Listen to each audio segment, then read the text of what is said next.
नमस्कार, आप सुन रहे हैं सुरेंद्र मोहन पाठक जी की लिखी कहानी बीवी का हत्यारा। मैंने जैक एंड जिल में फोन किया। सुषमा सोनी अभी वहां नहीं पहुंची थी, लेकिन पुलिस के नाम से मुझे वहां से एक नंबर मालूम हो गया कि जिस पर सुषमा सोनी से बात हो सकती थी। मेरी उससे बात हुई। फोन पर मेरा परिचय पाते ही वह बड़ी रुखाई से बोली, तुम्हें यहां का नंबर कैसे मालूम हुआ? हो गया किसी तरह से, मैं बोला। अपने पुलिसिए होने की धौस दिखाकर डिस्को से मालूम किया होगा, यही समझ लो। अब क्या है, क्या चाहते हो? तुमसे मिलना चाहता हूं। क्यों? यूं ही। ये क्या वजह हुई? असली वजह मिलने पर बताऊंगा। लेकिन मैं तुमसे नहीं मिलना चाहती। क्यों? मैं किसी पुलिसिए से रिश्ता नहीं रखना चाहती। सुषमा प्लीज। क्या प्लीज? और सुषमा, तो तुम यूं आवाज में शहद घोलकर बोल रहे हो जैसे तुम मुझे बरसों से जानते हो। मुझे मुलाकात का एक मौका दो प्लीज, आखिरी। वह कुछ क्षण ठिठक कर बोली, मंजूर। ओके, मेरे शो टाइम के बाद डिस्को पर आ जाना। अभी नहीं? नहीं, अभी नहीं। ठीक है, मैं हाजिर हो जाऊंगा। उसने लाइन काट दी। मैंने अपने घर का नंबर डायल किया। घंटी बजती रही। मैं पहाड़गंज पहुंचा। श्रीवास्तव कहीं जाने की तैयारी कर रहा था। मैं 5 मिनट भी लेट पहुंचता तो वह मुझे वहां नहीं मिलने वाला था। उस वक्त वह नया सूट पहने था और बड़ा निखरा निखरा सा लग रहा था। मुझे देखकर उसने ऐसी सूरत बनाई जैसे उसे उस वक्त मेरा वहां पहुंचना बहुत ही नागवार गुजरा हो। मैं उसे एक तरफ धकेलकर भीतर दाखिल हुआ। मैं कहीं जा रहा था, वो आहत भाव से बोला। मुझे दिखाई दे रहा है, मैं कठोर स्वर में बोला। सिगरेट सुलगाते हुए मैंने उसे बोला, टिक के बैठ जाओ, फिलहाल तुम कहीं नहीं जा रहे हो। वो मेरे सामने बैठ गया। तुम्हारी वजह से, एकाएक वो बोला, आज मुझे बहुत लानत मलानत सहनी पड़ी। किससे? मैंने लापरवाही से पूछा। सुषमा सोनी से। और किससे? वह कलप रही थी कि क्यों मैंने उसे तुम्हारे जैसे आदमी से मिलवाया। यार तूने तो हद ही कर दी। तुम तो यार, मैं आंखें निकाल कर बोला, साले मोटे गंजे, मैं तेरा यार हूं? यार कहता है मुझे? नहीं नहीं। वह बौखलाया। क्या नहीं नहीं? कुछ नहीं माई बाप। पता नहीं वे मेरे गंदे मूड का असर था या पौवे के नशे का असर था कि वह आदमी वैसे ही मुझे नापसंद था, लेकिन मेरा जी चाह रहा था कि मैं साले को 2-4 हाथ धर दूं।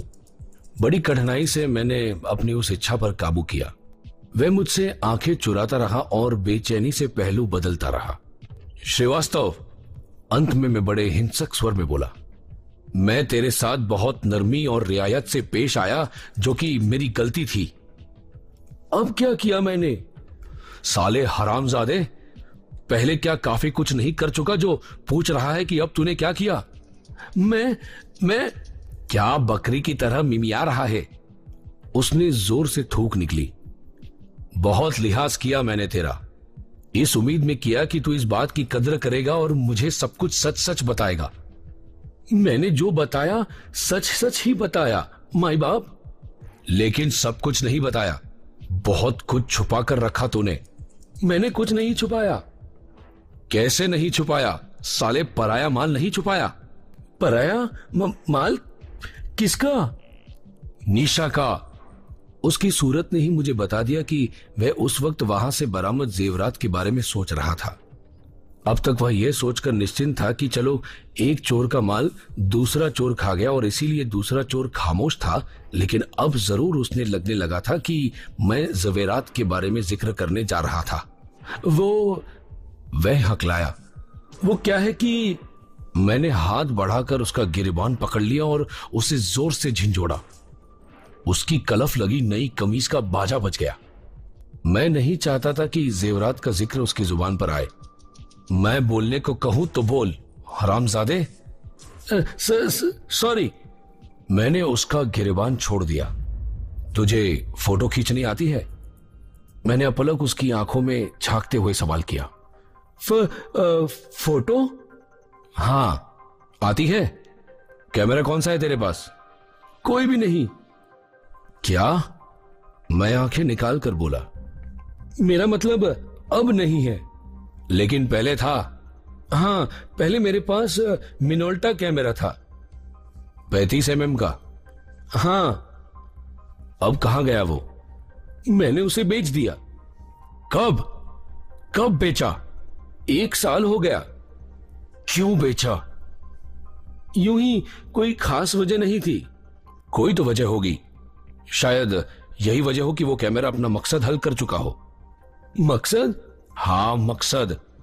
राम कुमार अग्रवाल और निशा की नंगी तस्वीरें खींचने का मकसद। साले कमीने, जिसे बेटी कहता है उसकी नंगी तस्वीरें खींचता है। वो गैस निकले गुब्बारे की तरह पिचक गया। कहां है नेगेटिव? उसने बड़ी शराफत से नेगेटिव लाकर मुझे सौंप दिए। नेगेटिव वैसे ही वाटरप्रूफ कागज और रबर बैंड से बंधे हुए थे जैसे कि मैं उन्हें छोड़कर गया था। मेरी जान में जान आई। गनीमत थी कि नेगेटिव उसने गायब नहीं किए थे, नष्ट नहीं किए थे। जेवरात गायब पाकर वह नेगेटिव का तिया पाचा एक कर सकता था। उसने ऐसा शायद नहीं किया इसलिए क्योंकि जरूर वह सोच रहा था कि नेगेटिवों पर मेरी निगाह नहीं पड़ी थी। ये तस्वीरें तूने खींची थी? मैंने पूछा। अपने सूखे होठों पर जबान फेरते हुए उसने सहमति में सिर हिलाया। क्यों? मुझे निशा ने ऐसा करने के लिए कहा था। कब? 1 साल पहले। कहां? उसके सुंदर नगर वाले फ्लैट में। जब वह अग्रवाल के साथ बिस्तर में थी तो मैंने एक वार्डरोब में छुपकर ये तस्वीरें खींची थी। अंधेरे में तस्वीरें कैसे आ गई? इंफ्रारेड लाइट से अंधेरे में तस्वीरें आ जाती है। निशा को यह बात मालूम थी और उसी ने उसका इंतजाम किया था। इन तस्वीरों की बिना पर तुम अग्रवाल को ब्लैकमेल कर रहे थे? मैं नहीं, निशा।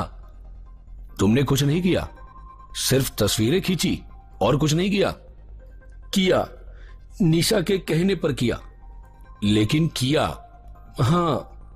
जीपीओ के पते पर भेजे अग्रवाल के चेक तुम कैश कराते थे?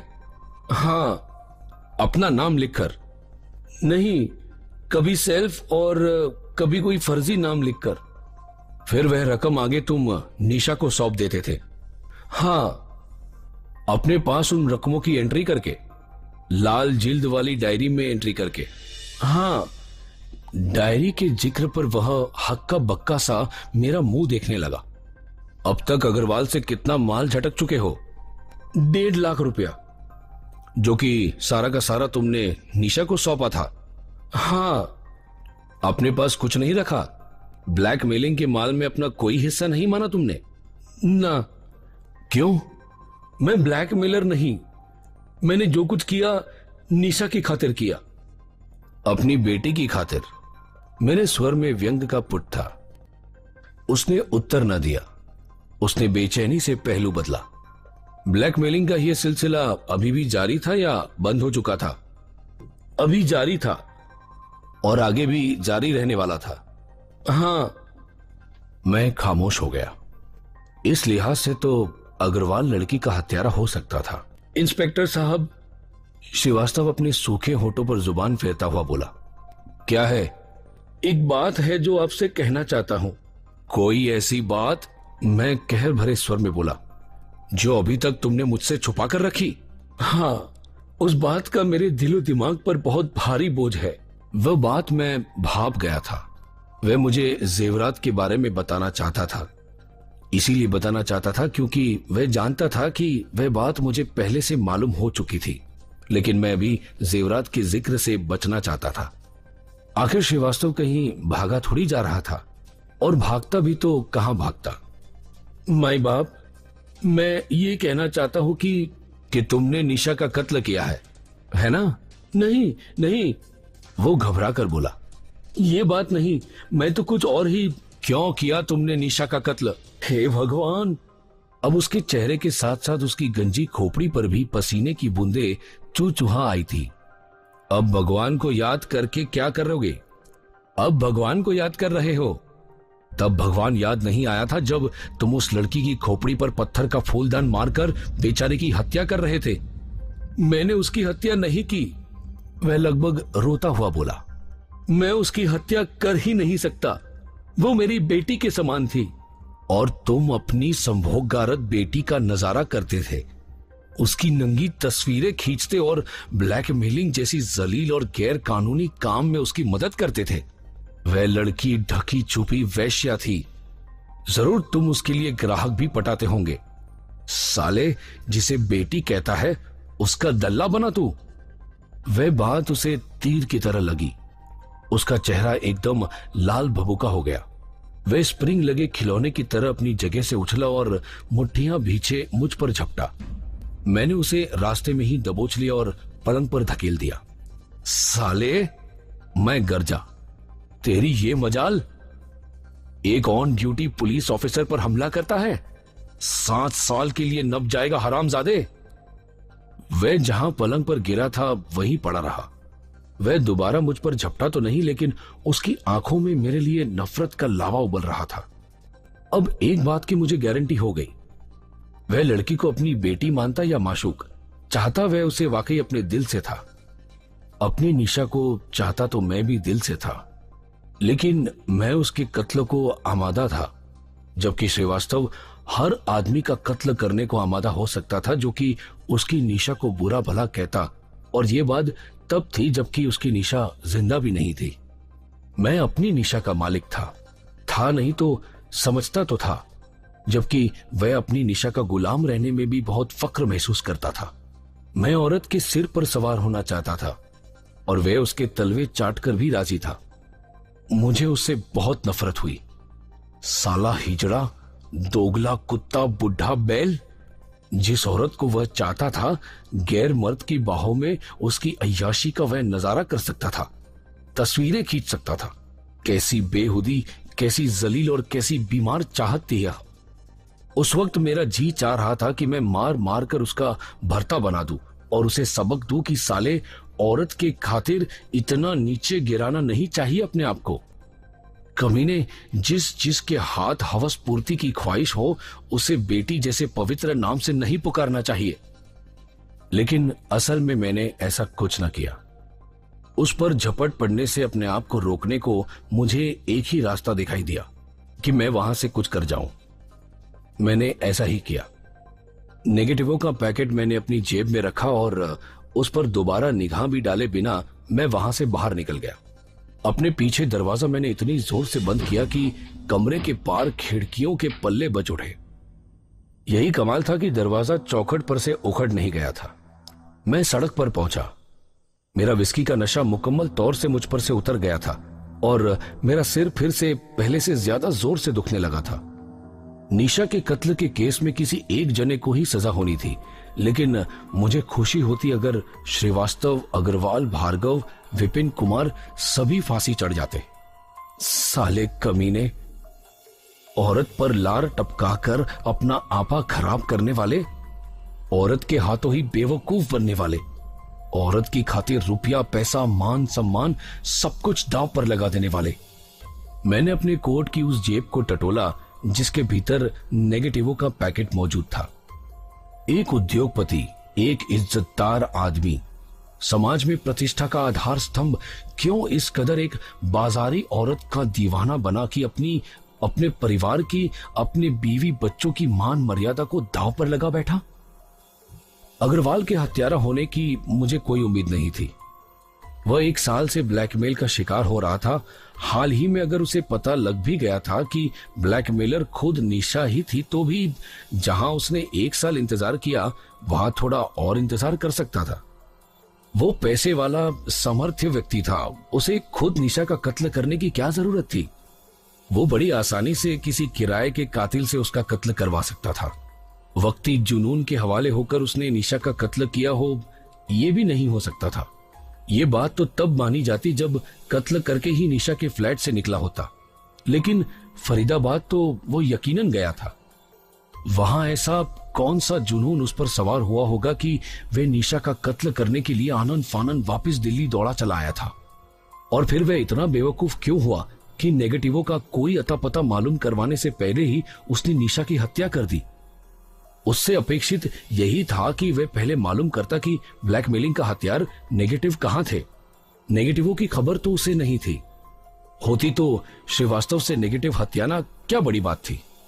कत्ल के वक्त की उसकी एल्बाई कमजोर थी, लेकिन मेरा पुलिस की नौकरी का तजुर्बा कह रहा था कि वह फंसने वाला नहीं था। अपनी बदफेली की उसे कोई सजा नहीं मिलने वाली थी। मैंने ऐसा कोई इंतजाम करने का फैसला कर लिया जिससे और कुछ नहीं तो कम से कम उसके चरित्र पर तो थू थू हो। सिर्फ उसे ही नहीं, उसकी बीवी बच्चों को भी भारी जिल्लत का सामना करना पड़ता तो यह भी उसके लिए कोई कम सजा ना होती। मैंने नेगेटिव बरामद करवाने का और उनके अस्तित्व का सारे शहर में ढिंढोरा पिटवाने का पक्का फैसला कर लिया। मैं सुंदर नगर पहुंचा। केयरटेकर बूटाराम मुझे इमारत के बाहर ही मिल गया। वह मुझे देखते ही पहचान गया। उसने मुझे दोनों हाथ जोड़कर नमस्ते की। निशा के फ्लैट की चाबी तुम्हारे पास है, उसे लेकर जरा ऊपर मेरे साथ चलो। मैंने फ्लैट की जरा एक बार फिर से तलाशी लेनी है। बूटाराम के साथ निशा के फ्लैट में जाकर मेरा इरादा यह जाहिर करने का था कि मैंने उसकी मौजूदगी में फ्लैट की जब दोबारा तलाशी ली थी तब मैंने वहां से नेगेटिवों का वो पैकेट बरामद किया था जो कि मेरी जेब में था। लेकिन बूटाराम के जवाब ने सब घपला कर दिया। चाबी की क्या जरूरत है मालिक? वह खीसे निरोपता हुआ बोला। फ्लैट तो खुला है। खुला है? आप ही के महकमे के कुछ लोग वहां आए हैं और पहले से ही दोबारा तलाशी ले रहे हैं। अच्छा, मैं मायूसी से बोला। कितनी देर हुई होगी उन्हें यहां आए? बस आपके आगे आगे ही आए थे। बड़ी हद 5 मिनट हुई होंगी। फिर तो काम बन सकता है, मैं मन ही मन बोला। वे तलाशी लेकर वहां से जा चुके होते या उनकी तलाशी मुकम्मल होने को आ रही होती और तब वह पैकेट वहां से बरामद होता तो अंधे को भी सूझ जाता कि वो पैकेट वहां प्लॉट किया गया है। 2 बार तलाशी में भी कोई चीज पुलिस की निगाह से छुपी रहती ये मुमकिन नहीं था। आखिर वह पैकेट कोई सुई तो नहीं थी। मैं आनन फानन ऊपर पहुंचा। निशा के फ्लैट में एक हवलदार और एक सब इंस्पेक्टर मौजूद थे। दोनों में से सब इंस्पेक्टर मेरा खूब जाना पहचाना था। उसका नाम मुकंदलाल था। मैंने उससे हाथ मिलाया। तुम यहां कैसे? मैं बोला। एएसपी अवस्थी साहब ने भेजा है। मुकंदलाल बोला। यहां की दोबारा तलाशी के लिए। वे कह रहे थे कि तुमने उन्हें बताया था कि तुम बड़ी बारीकी से यहां की तलाशी ले चुके थे, लेकिन फिर उन्होंने सोचा था कि तुमने तो एक रूटीन के तौर पर यहां की तलाशी ली थी, यानी कि तुम्हें किसी वस्तु विशेष की तलाश नहीं थी। लेकिन अगर पहले से मालूम हो कि तलाश किस चीज की करनी थी तो तलाश का मुख्तलिफ नतीजा निकल सकता था। यानी कि तुम यहाँ नेगेटिवों की तलाश में भेजे गए हो? हाँ, मैं इसीलिए भेजा गया था क्योंकि टोकस कह रहा था कि तुम छुट्टी करके घर जा चुके थे, लेकिन तुमने तो छुट्टी नहीं की मालूम होती है। नहीं की। दरअसल जो बात एएसपी साहब के दिमाग में आई थी बाद में वो मेरे भी दिमाग में आई। मैंने भी यही सोचा था कि चीज का अता पता मालूम होने पर उसकी तलाश में कामयाबी की ज्यादा संभावना होती है। पहली बार की तलाश में यहाँ कोई नेगेटिव दिखाई दिए भी होंगे तो हमारी पार्टी ने उन्हें नजरअंदाज कर दिया होगा, क्योंकि नेगेटिवों की कोई अहमियत तब हमारे निगाह में नहीं थी। करेक्ट। अब जब हम आ ही गए हैं तो तुम बेशक चले जाओ, तलाशी हम ले लेंगे। नहीं, मैं भी तलाशी का नतीजा देख कर ही जाऊंगा। तुम्हारी मर्जी। तलाशी शुरू हुई।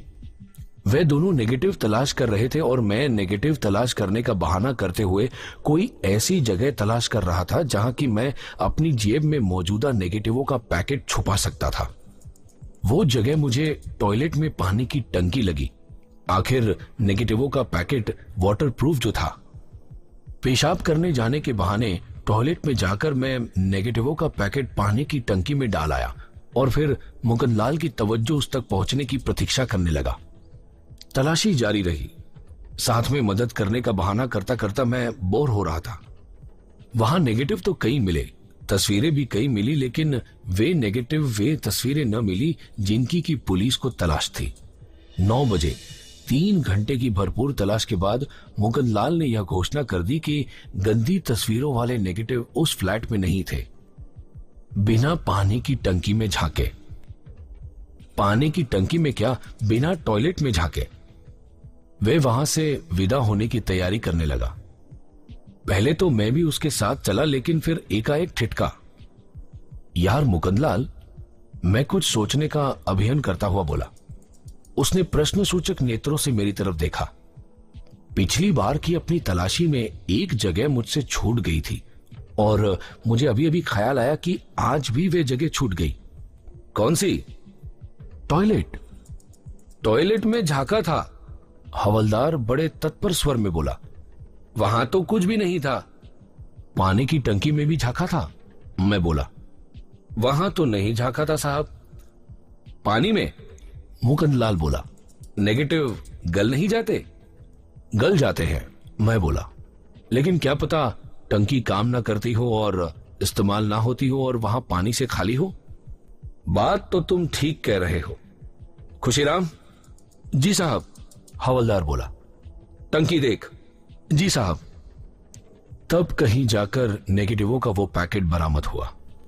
एक पब्लिक कॉल से मैंने हिंदुस्तान टाइम्स के ऑफिस में फोन किया। संपर्क स्थापित होने पर मैंने सूरज जोशी से बात करने की इच्छा व्यक्त की। मालूम हुआ कि सूरज जोशी उस वक्त वहां नहीं था, लेकिन वह प्रेस क्लब में हो सकता था। मैंने प्रेस क्लब का नंबर डायल किया। सूरज जोशी वहां था। जो मैं कहने जा रहा हूं उसके लाइन पर आते ही मैं बोला, उसे गौर से सुनो। तुम बोल कौन रहे हो? यह बात महत्वपूर्ण नहीं है। महत्वपूर्ण वो है जो मैं कहने जा रहा हूं। मैं सुन रहा हूं। तुम निशा नामक कैबरे डांसर की हत्या के केस पर काम कर रहे हो और इस सिलसिले में तुमने जनता का ध्यान हरियाणा के एक उद्योगपति की तरफ दिलाया है। हां। उस उद्योगपति का नाम तुम्हें मालूम है? मालूम है। गुड। मैं इस बात की तस्दीक करता हूं कि तुम्हारा यह अंदाजा एकदम सही है कि निशा उस उद्योगपति की रखेल थी। वो तो मुझे भी मालूम है। इसमें मुझे तुम्हारी तस्दीक की क्या जरूरत है? लेकिन यह नहीं मालूम होगा कि उसकी कथित रखेल ही उसे ब्लैकमेल कर रही थी। ऐसा? हां, ऐसा। अभी आगे सुनो। निशा उस उद्योगपति को अपनी और उसकी बेडरूम मार्का निहायत गंदी तस्वीरों की बिना पर ब्लैकमेल कर रही थी। ऐसा किसने कहा है? मरने वाली तो मर गई, अब और कौन कह सकता था? यानी कि खुद अग्रवाल ने कहा है? हां, दिल्ली पुलिस को दिए बयान में। अच्छा, वह दिल्ली पुलिस को कोई बयान भी दे चुका है? हां। उसने अपनी कोई एलबाई पेश की? लेकिन वह एलबाई एकदम लचर थी। क्या थी वो? ये बातें छोड़ो। ये बातें तुम्हें थोड़ी सी कोशिश करने पर पुलिस के पीआरओ से मालूम हो सकती है। तुम वो बात सुनो जिसकी वजह से मैंने तुम्हें, सिर्फ तुम्हें और किसी को नहीं, फोन किया है, और जो बात छुपाने की कोशिश पुलिस जी जान से करेगी। क्यों करेगी? एक पैसे वाले रसूख वाले आदमी की इज्जत बचाने को करेगी। बात क्या है? बात क्या है कि अभी अभी पुलिस ने निशा के फ्लैट से निशा और अग्रवाल की गंदी तस्वीरें बरामद की है। वे तस्वीरें आज बरामद हुई, सोमवार को नहीं हुई? नहीं हुई। क्यों? वो मुझे नहीं मालूम, लेकिन यह हकीकत है कि ऐसी तस्वीरें आज बरामद हुई है। आज क्या, अभी अभी बरामद हुई है। तुमने पैसे वाले आदमियों के रसूख और ऊंची पहुंच के बारे में अपने पर्चे में जो कुछ भी छापा था उसमें मैं बहुत प्रभावित हुआ।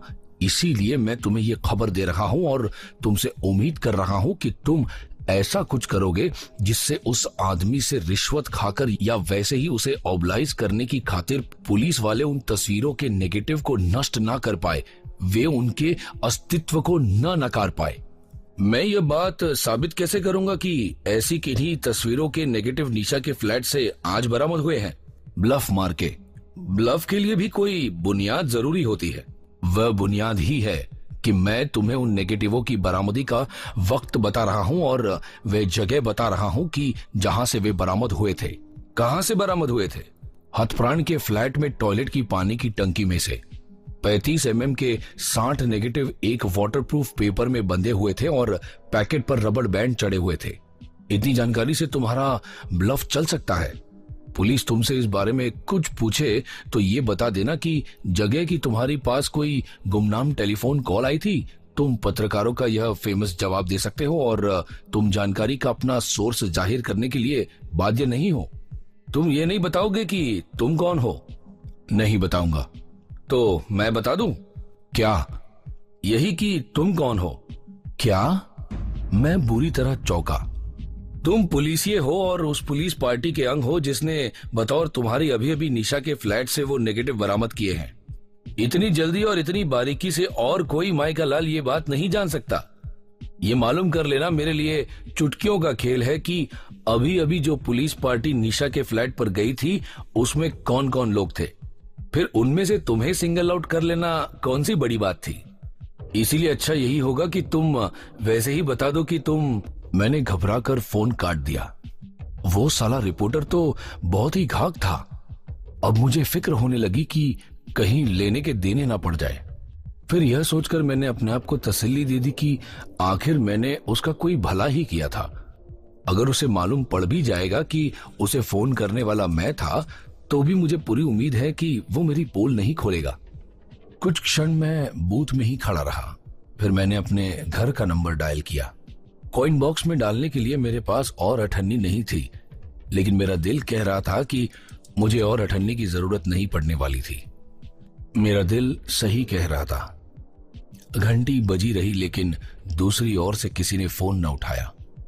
इस बार तो फोन न उठाए जाने पर मुझे गुस्सा तक न आया। जैक एंड जिल में पिछली रात में कहीं ज्यादा भीड़ थी। सुषमा सोनी मुझे स्टेज पर दिखाई दी। मैंने अपनी कलाई घड़ी पर निगाह डाली। अभी सिर्फ 9:30 बजे थे। मैं वहां जल्दी आ गया था। अगर उस वक्त मेरी घड़ी आगे थी तो मैं और भी ज्यादा जल्दी आ गया था। उसके इंतजार में मैं बाहर भी खड़ा हो सकता था, लेकिन भीतर में यह तस्दीक करने की खातिर आया था कि सुषमा वहां मौजूद थी भी या नहीं। फिर मैंने वहां बैठने की कोई जगह तलाश कर पाया। कुछ क्षण बाद मेरी सुषमा से निगाहें मिली। लगभग फौरन ही वे परे देखने लगी, लेकिन मैं आश्वस्त हो गया कि उसे मालूम हो गया था कि मैं वहां पहुंच चुका हूं। एक वेटर मेरे पास आया, लेकिन मैंने उसे थोड़ी देर बाद आने के लिए कहा। सुषमा का अभिसार गीत खत्म हुआ। लोगों ने तालियां बजाई। कुछ क्षण बाद सुषमा मेरे पास पहुंची। आज मुझे यहां 12 बज जाएंगे, वे अपार व्यस्तता का प्रदर्शन करते हुए बोली। आज क्या कोई खास बात है? मैंने पूछा। हाँ, खास बात है। कोई बात नहीं, मैं इंतजार कर लूंगा। यहां इंतजार कर सकोगे? ऐसे माहौल में मुझे तो लगता है कि तुम बोर हो जाओगे। तुम्हें ठीक लगता है, लेकिन मैं फिर भी इंतजार कर लूंगा। अच्छा, इतने मरे जा रहे हो मुझसे मिलने के लिए? हाँ। क्या हाँ? मैं मरा जा रहा हूं तुमसे मिलने को। झूठे, मत मानो। पुलिसियों की बात का तुम मैं 7 जन्म विश्वास न करो। या तो विश्वास कर लो या फिर भूल जाओ कि मैं पुलिसिया हूं। स्वीट हार्ट, तुम कहीं घूम फिर आओ। 12 बजे के करीब वापस यहां आ जाना। इस वक्त कहां घूम फिर आऊं? कहीं भी किसी यार वार के पास हो आओ। मेरा कोई यार नहीं। सहेली होगी? अभी नहीं है, आगे शायद हो जाए। इशारा मेरी तरफ है? हाँ। वह हंसी। तुम मेरी फिक्र मत करो, मैं यहां ठीक हूं। नहीं, तुम यहां ठीक नहीं हो। वह कुछ क्षण खामोश रही और फिर चिंतित भाव से बोली, दरअसल मैं भी नहीं चाहती कि तुम यहां बैठकर मेरा इंतजार करो। क्यों? मनसुखानी उल्टा सीधा सोचेगा। वह चाहने वाला है तुम्हारा? नॉनसेंस, वो मेरा एम्प्लॉयर है। तो फिर? छोड़ो, तुम एक काम करो। क्या? अपने हैंडबैग में से उसने एक चाबी निकालकर मेरी तरफ बढ़ाई। ये मेरी फ्लैट की चाबी है, वह बोली। तुम्हारा मतलब है कि मैं तुम्हारे फ्लैट में जाकर तुम्हारा इंतजार करूं? हाँ, लेकिन फौरन वहां मत पहुंच जाना। उसने कलाई घड़ी पर निगाह डाली। कम से कम 1 घंटा तो इधर उधर टहल ही लो। वो किस लिए? वजह तुम्हारी समझ में नहीं आएगी। अभी 9:45 बजे हैं। 11:15 से पहले तुम मेरे फ्लैट पर मत पहुंचना, जैसी तुम्हारी मर्जी। मैंने चाबी ले ली। मैं 12:30 तक पहुंच जाऊंगी। वैसे मैं जल्दी आने की कोशिश करूंगी। ठीक है। वह मेरे पास से उठकर चली गई। मैं भी तुरंत वहां से विदा हो गया।